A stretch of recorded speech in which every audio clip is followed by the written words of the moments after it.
Welcome. What we're going to be looking at in this video is we're going to be looking at the structure of stories and method of how to construct your story from pretty much the ground up. Now, you've been writing stories for a long time and you would have been exposed to a number of different structures, and what we're going to look at first of all is what to ignore and what to keep in terms of your story structure. Now, when you started writing stories, you had a sort of an intro, body, conclusion like you do for an essay for when you're writing a story, as in you have a introduction where you introduce your characters, and then you have a bit of a complication where things go wrong, and then you have a resolution where things get patched up and becomes happy again. And then there are all these other different sort of story methods that you may be given at different times. What I'm going to propose to you today is that you pretty much take or leave these sorts of things, as in you can pretty much choose to ignore them. Good stories don't have a necessarily defined structure, and certainly they do have a structure, and there is a certain way of writing stories.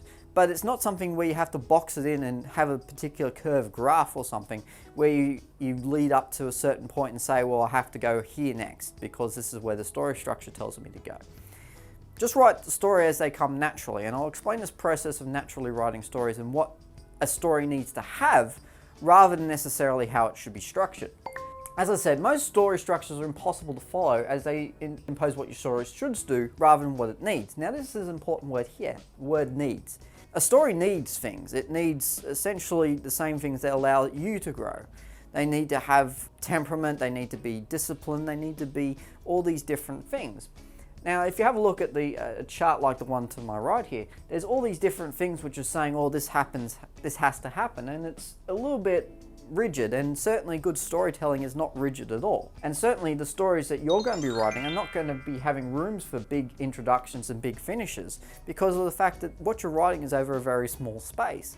So you want to be developing your ideas, not necessarily having to follow this old sort of structure. So you need to be focusing essentially on what it needs rather than necessarily saying, oh, I need to have a middle bit now, or I need to have this or that. Allowing it to come naturally. Now, when you tell stories, you don't have to go through and introduce it and say what happened and where you were and why you were there and all those sorts of things. You can write when you're telling a story to someone, and you tell stories to people all the time. You tell stories about your day, your week, your month, your year, about something that happened, about something that will happen, all those sorts of things. You tell stories all the time, and you don't do it with this structure. You tell it as it comes naturally, and you say what needs to be said in order for whoever's listening to you, if they are listening, to understand what you're trying to say. This is essentially what you're looking at when you're constructing a story, and it's the same process. It's no different. So let's look at what is needed. And these are the sorts of things that you do need when you're constructing a story. First of all, you need balance. As in, you balance the things that are good and bad in your story. You create it so it's not completely in your face one sort of thing.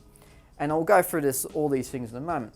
Conflict. Now, all stories have conflict in them, so you need to really be looking at including some sort of conflict in there. Pace refers to the story not going too fast or too slow, but just right. So having a right kind of pace, and we'll also have a look at that sort of thing. And growth.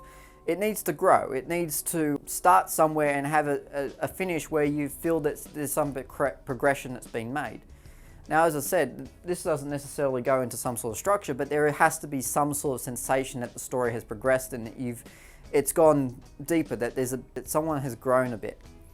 And finally, a connection with readers, something that people are going to want to read. This may involve a number of different things, but some way where people can sort of imagine it and sort of take their own experiences on board when they're trying to read the story. So it's these 5 things are basically what a story needs, and these don't follow a chart or a graph or anything else like that. These are just things that a story needs.